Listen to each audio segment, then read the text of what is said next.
আমি খুব একটা ছুটির সময় যে বাড়ির বাইরে কোথাও ঘুরতে যাই সেরকম কিন্তু একদমই নয়। আমি যতটা পারি বাড়ির মধ্যে স্টে করার বা বাড়ির আশেপাশে থাকারই চেষ্টা করি।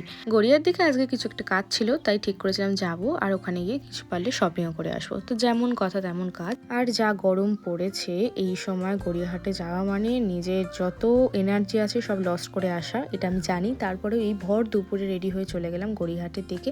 বাই দ্য ওয়ে মেট্রো করে গেছি আর ওখানে গিয়ে আমার পিসির সাথে দেখা হয় এবং আমরা ওখানে গল্প আড্ডা করতে করতে ওখানকার সব কালেকশনগুলো দেখছিলাম। ট্রাস্ট মি, কালেকশন কিন্তু খুব সুন্দর এসছে। যদি তোমরা এম সাইজ, এল সাইজ আর এক্সেল সাইজ হও তাদের জন্য বেটার কালেকশন ওখানে ছিল। তো আমার বেশ ভালো লেগেছে, বিশেষ করে এই উত্তরণের ঠিক অপোজিটের দোকানটা দত্ত স্টোরে, ওখানকার কালেকশন আমার ভীষণ ভালো লেগেছে।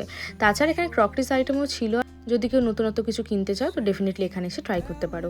তারপর আমরা রোল সেন্টারে গেছিলাম, আর এইটা না গড়িয়াহাটে যখনই আমি আসি তখনই এই রোল এখানে থেকে খাই আর আমার খুবই ভালো লাগে খেতে। তো আমরা এখান থেকে এগ রোল নিয়েছিলাম, তো সেটা খেতে খেতে অর্ধেক সময় কেটে গেল।